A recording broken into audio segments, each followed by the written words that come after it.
this is the TikTok hearing. The CEO, So Chu, is being grilled, and I mean grilled, by both Democrats and Republicans. They are agreeing on this nonsense. And before this hearing started, I did not think that there was any chance that TikTok was going to be banned. I don't know, man. It's not looking good. And this guy, So Chu, is not happy. All right, let's dip in. I'm telling you, it doesn't matter where we started. This guy's getting grilled. Here we go.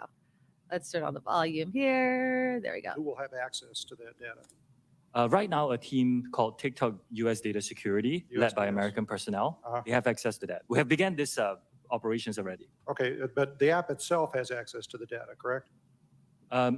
Only through them. You know, any employees that have the data are Well, no, what I mean is, like, if I lose my iPhone and I reinstall the app and I put in my username and password, my app will reconnect to the mothership and download some of that data, my settings. That's not the way it works. No, that's not the way it works. It will go through the Oracle cloud infrastructure and that team that looks after this. Yes, I realize that. So let me ask you this. What would prevent then someone with detailed technical knowledge of the way the app is constructed from creating an almost identical version of the app that could also access that data?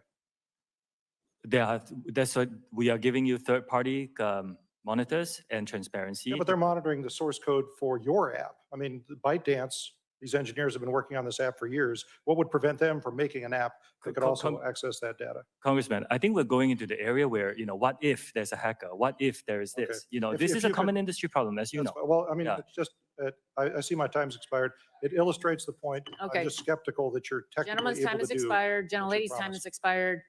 Mr. Chu, I recognize that we have run over. All right. So they're done. They're done with that. It went on for 4 hours today. I do have some other sound bites. And it's concerning because, look, I see there was a great comment, and I want to bring it back up again, even though I threw it. Anonymous. They're pruning the tree when they need to get it from the roots. TikTok is one branch. The social media industry is the tree. They all use manipulative, targeted algorithms to maximize dopamine hits. Ding, ding, ding, they do. The difference is that this is a Chinese-based company. ByteDance is a Chinese-based company. So the case for the ban, they answer to the Chinese Communist Party. Now they say, oh, we're not giving anything to the Chinese Communist Party. But if the government in China wants it, they get it. That's it. Beijing could also commandeer TikTok's algorithm to push disinformation, misinformation, shadow ban people. Now, could this happen with American companies? Yes, but the difference is the U.S. government can go in on any American company and investigate it. It's different with a Chinese-based company because you're depending on them to share the information. All right, let me play you some sound. This is, again, the CEO, So Chu, making a list of promises to the American people. Of course, he's hoping it doesn't go the way it sounds like a lot of these politicians want it to go, which is an all-out ban. There are more than 150 million Americans who love our platform, and we know we have a responsibility to protect them, which is why I'm making the following commitments to you and to all our users. Number one, we will keep safety, particularly for teenagers, as a top priority for us. Number two, we will firewall protected US data from unwanted foreign access. Number three, TikTok will remain a place for free expression and will not be manipulated by any government. And fourth, we will be transparent and we will give access to third-party independent monitors to remain accountable for our commitments. You guys buying it? Do you even think, and like the last politician, when I dipped into the C-SPAN coverage, he was saying it, I don't think that you have the capability. He's telling the CEO, I don't think you have the capability of doing that. Let me play you some more. This is questioning by Congressman. Actually, this is, I think, a statement outside of the hearing room on the steps in Washington, D.C. Is a lot of lawmakers are weighing in on this. Guess what? You can ban TikTok, but there are still data brokers who sell our data to other countries and businesses in other countries. They sell to the highest bidder. So let's not have a dishonest conversation. let's not be racist towards China and express our xenophobia when it comes to TikTok, because American companies have done tremendous harm to American people. What do you think of that argument? And I mean, that's kind of what Anonymous was saying. You know, other social media companies do this. Is it xenophobic? Is it racist to think, oh, this is a Chinese company, so they must be doing this? Or if, you know, if they are a foreign actor and they have been found guilty of doing certain things in the past, that this is a concern that is justified. Walter writes in, Chinese youth on TikTok watch engineering, the American youth version, youth watch dance moves. They know how much this is dumbing down the population. This point, Walter, was made numerous times during the hearing. GOP Congressman Troy Niels was actually making that comment. Here's a little bit from him. While American children waste countless hours a day, countless hours. You've got children. You know who they are. They're on this device countless hours a day on videos fed by the Communist Chinese Party. Chinese children are restricted to just 40 minutes. So I'm a little confused there. They can only have 40 minutes in China, but here our kids are on it all day long. They like that idea, don't they? They love that. Yep. And that's the point I think that a lot of these people were making. ABC's Rachel Scott, she was on Good Morning America this morning. It's not just the youth and the drugs and whatever. There's actual threats to journalists. She was speaking with Emily Baker White, a journalist, on what TikTok actually, what kind of experience she actually had on TikTok. ABC News learned the Justice Department has already launched an investigation into TikTok for possibly spying on journalists like Emily Baker White. A team of ByteDance employees that report to an executive in China tried to pull information from my personal TikTok account in order to monitor my IP address and therefore try to figure out where I was going and who I was meeting with. Did you have any idea that this could possibly be happening to you? I was surprised when I found out. There was no indication from my phone. Sources tell ABC News the Biden administration told the company to either sell their stakes or risk being banned. Or risk being banned. Now, so there's this plan, and you might hear it. It's called Project Texas. And this is the plan that TikTok has. And let's welcome Kim McAllister to the show. Hi, Kim. Hi. So I've been watching, and I know you obviously were on with Mark Thompson, but I was watching the TikTok hearing in Washington. Fascinating. I mean, I couldn't turn it off. Literally could not turn it off. Valid question, valid concern after valid concern. But I think that it's true, and Al Anonymous and others have mentioned, this isn't new. The way social media uses our data and how it mines it and all that sort of thing is not new. The difference is, do we want to allow a Chinese-based company to do the same thing that American-based companies are already doing? And so Shou Chu, the CEO of TikTok, was laying out something called Project Texas. I think I have the sound of this. Hold on. And what it is, it's basically the response to, please do not, cancel or ban TikTok. What we'll do is we'll have this plan. It's going to be transparent. And a lot of the lawmakers, I'm telling you, just weren't buying it. Here's a little bit of that exchange. Our plan is to move American data to be stored on American soil by the American company. I understand that, but you're sidestepping, or I haven't read anything in terms of TikTok, how you can actually say, and you spoke in your opening statement about a firewall relative to the data. But the Chinese government has that data. How can you promise that that will move into the United States of America and be protected here? Congresswoman, I have seen no evidence that the Chinese government has access to that data. They have never asked us. We have not provided. Well, you know what? I find that actually preposterous. I have looked in. I have seen no evidence of this happening. And in order to assure everybody here and all our users, our commitment is to move the data into the United States to be stored on American soil by an American company, overseen by American personnel. So the risk will be similar to any government going to an American company asking for data. I think he's making the argument for people that want him to sell it. You know what I mean? I'd like then sell your company to an American company. Now, Oracle is the one, I guess, that kind of would be storing this information. So here's my question: knowing what other social media companies do you think that there is a way of allowing TikTok to exist in the way that it does? Because there were, Kim, a ton of TikTok creators, and I put this out on my other social media platforms, including TikTok.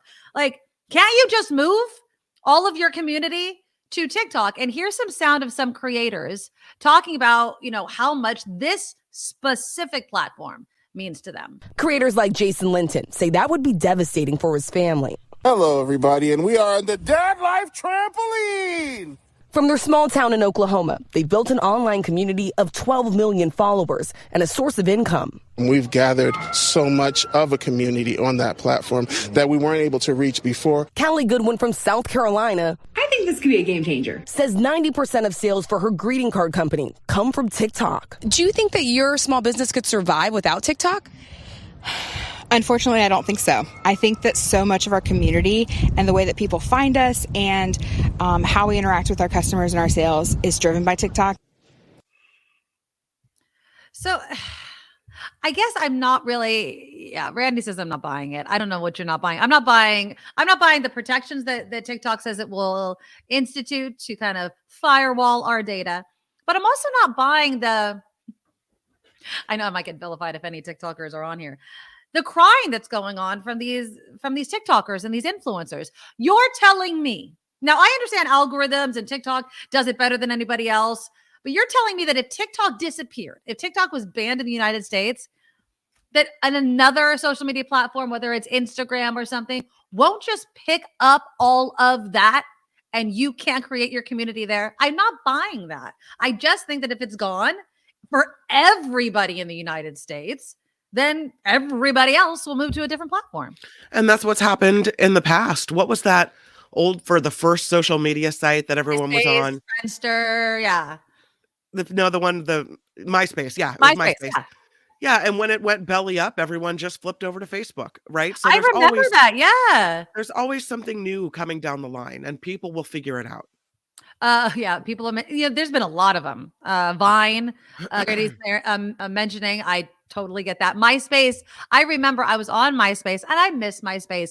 You know what I loved most about MySpace is your homepage, and you can kind of when people went on to it, like a song would play and it was all these different things. I didn't like what was 8 friends or your top 8 or something like that. I felt that was a little mean, but I don't know. I just feel the worry that a lot of these influencers have is justified. I'm not saying it's not justified because it would be an adjustment, but if TikTok disappeared, it wouldn't happen overnight. I mean, I doubt that there's no manual plug. I'm sure there would be a kind of a winding down. Move your community to a different social media platform. MySpace is still around. Justin Timberlake, right? Didn't he become an investor in MySpace a long time ago? He's the one that was behind bringing it back. Okay. Yeah, I agree. And let me just read the comment. And he also donated to the super chat. Wes says people will move on from TikTok eventually due to AI. Is it a flash in the pan type of thing? I mentioned at the opening, Kim, the reason that I even post on TikTok, I don't hang out on TikTok. And this is the one thing I think other social media platforms need to pick up. The way you can edit videos is way easier and, in my opinion, better than on Instagram or even Facebook or anything like that. Just the editing tools that are built into the app are great. And then you could just take the watermark off, which I learned how to do recently, and then share it on other social media platforms, got the TikTok thing on there. Right. And that's it. I mean, in all honesty, I have reduced outside of the work area how much I'm on these social media platforms, just because in all honesty, I'm on it so much for work that I'm disconnecting right now. But I'm really thinking, and I did not think before I was listening to this hearing, Kim. I mean, maybe it's just a lot of, pomp and circumstance, but I think they might ban it. I really do. I think they will too. But, and I've watched specials on it. I think 60 Minutes had a huge special on, how TikTok can glean information and what they're looking. Yes. But when you post on TikTok, what are you afraid they're seeing that you don't want them to see? Me personally? Yeah. What do you think how can China be spying on you personally? Well, it's not just the spying, okay? And that's honestly, that's not what concerns me the most about TikTok. The thing that concerns me the most about TikTok is what they choose to feed me. So if I was someone that was spending hours upon hour, it could, well, we saw what happened in the United States with Facebook in the last friggin' election. Yeah. That will be amplified and amplified. All of a sudden, I mean, you don't think that TikTok has been feeding TikTokers videos of this TikTok hearing to get them to mobilize to protest? You don't think that that's happening? Of course that's happening. And they can't prove otherwise. And again, I listened to this hearing all morning. I was obsessed with it. I mean, the default answer a lot from the CEO was, this is, it's part of the industry. It's an industry problem. That was always said. This is an industry-wide problem with social media. Right. True. But at the same time, it's like, I'll get back to you on that. I'll get back to you. I don't know that answer, blah, blah, blah. And it's like, you know what you're doing. You know where you're going. You know what the issues are. A lot of these questions were the same, kind of. But it's just, I don't know. And, and I've said this before and I'll say it again, even though I love YouTube, and I do love YouTube, and I don't consider YouTube, even though I should, I mean, I don't consider it like Instagram because it's more video based. It's totally video based. It does. And you can end up in a rabbit hole on something like this, right? Yep. You believe there needs to be regulations for stuff like this. I feel like I've read a story recently where a lot of people, and I forget the exact percentage, but a surprisingly high number of people get their news from TikTok. Oh, yeah. Well, and it's the same way with Facebook. I mean, I'm like, what? And YouTube? YouTube. What? Yeah. And YouTube, because YouTube, and I will say this, if you're going to get your news, pardon me, it's cold in my house, Kim, if you haven't noticed. So you have the sniffles? Yeah. Well, you have the sniffles, and I'm sick over here, so, You sound extra sexy today with that voice. Thank you. You know what I'm saying. You. But no, I mean, people get their news. I would rather people go to YouTube because at least like legitimate news sites post their newscasts on YouTube instead of just some fly by night like we saw during COVID. I'm wearing a white jacket. That means I'm a doctor. Okay. No. And people like, it is like the word of God or something. Wes writes, YouTube knows your IP address. Yes. It has your face, Yes. has your location, Yes. has your banking info. Shut it it. knows what you watch on it, and it knows as much about you as TikTok. But Wes, I would argue the difference is that YouTube is based down the road from us here in, what is it, Burlingame, Daly City? It's on the peninsula. So and the American government can go in and seize any information that they want to. I mean, yes, they're a private company and there's logistics involved in that, but there is a difference between being an American company and a Chinese-owned company. There just is a difference. And so I think that's what they're talking about. But I would, to argue kind of more also your point, though. Sam Bruno, thank you, Calvin.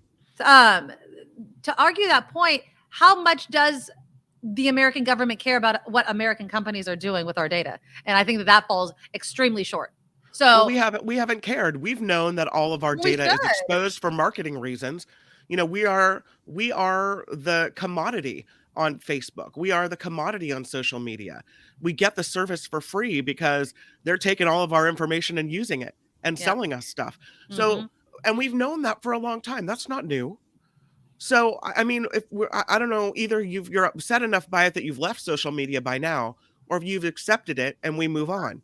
Yeah. The difference is, I think, what reason China wants the information and what they could potentially do with it. They can manipulate. They can manipulate us. They can keep us distracted. They can keep us outraged about certain things while certain other things are happening that they don't want us paying attention to. They know our weaknesses. They know what, I don't know. And does it sound, as I'm speaking, I'm like, does it sound racist to be like, it's the Chinese government, so of course they're going to be just have these nefarious type of goals with our data and our information? I don't trust a foreign government. Let's take China out of it. I don't trust a foreign government that has been an adversary to this country in the past to not have some sort of either manipulating or, I don't know, a bad intention for lack of a better Well, phrase. we saw what did they hire those bots or those And people it to cost post them fake nothing, stories? peanuts. And they, according to election officials, manipulated America's elections And it doesn't take a through lot. disinformation. Right. All you have to do is get someone with a huge platform, right? Let's get an Andrew Tate. Let's get a Joe Rogan, right? Let's get a Joe Rogan to share this one piece of information that I paid $100 to get and boosted to Joe Rogan's profile. And then he spreads it. And because it comes from Joe Rogan, somebody they know, it gets spread and spread and spread. They don't have to do the work anymore. Got to be careful what you That's say. social media. It's like check. a web of lies. And, and so if we can live in a world with one fewer social media app, I think it's fine. Yeah. And I know, so you heard from some of the influencers. I want to play one more clip, which I found kind of rich because this again is the CEO, So Chu, talking about all the positives that could come from something like TikTok. The fact of the matter here is that despite whatever action you take, that TikTok is taking to protect teens, your algorithm continues to promote harmful content. Wouldn't you agree that indicates there is something inherently wrong with the algorithm your platform employs? I do respectfully disagree with that. The algorithm drives a great user experience for many, many users. I talked about STEM content that has 116 billion views on our platform. I want one more example. Book Talk is a trend that happened on our platform. It's to encourage people to read. And globally, it has 115 billion views, and it's fantastic. I've heard people telling me that they are reading more because of Book Talk. So there is a lot of good and joy and positive that can be derived from the TikTok experience. Yes, there are some bad actors who come in and post violative content, and it's our job to remove them. But the overwhelming experience is a very positive one for our community. But if it's your job to remove them, it's been said many times here today about the 41 days that video stood up with addressing the chairwoman.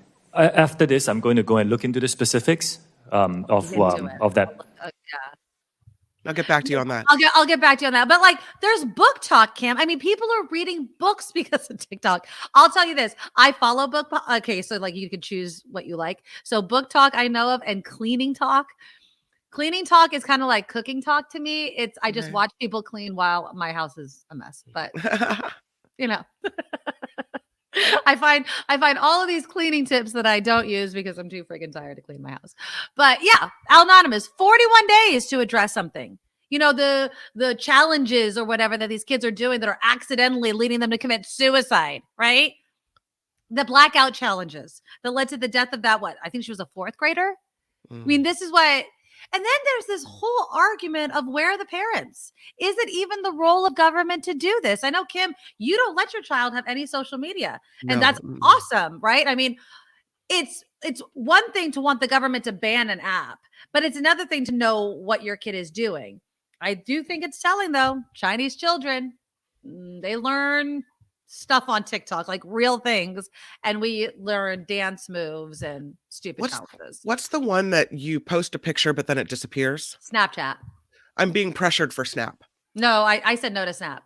Yeah. And obviously TikTok's going away. My daughter it does have TikTok, but she has a limit on it. And I'm logged into it, so I see everything. But yeah, it's awful. Oh, do you guys hear me? Wes is saying that I lost audio. Do you guys not hear me? No, I didn't hear that you lost audio. Okay, perfect. No. But yeah, where are the parents? Randy, where are the parents? And the safeguards that they want to put in place require a lot. So they were asking about, the age verification, which is complete BS. Age verification, kids know basic math. What date do I have to put in for this phone to believe? And of course, these are phones. So for instance, my daughter, when she got her phone, I set it up. So her phone knows her age. So she can't lie because the phone knows it. And then, of course, I have the Bark, which is the app that I'm always promoting for free, by the way. That's the app where I get notified if there's anything concerning. And believe me, I get notifications all the time. You want to know one of the biggest daily notifications I get, Kim? Is from this show on my kid's phone. Really? Well, because we talk about serious topics and adult topics. And so it's always like YouTube show. And then I open it up and it's my show and I go, it's okay. It'll be okay. We got pretty racy yesterday. We need to remember your kids are watching. Oh, I don't think they watched yesterday, but that was a really funny show.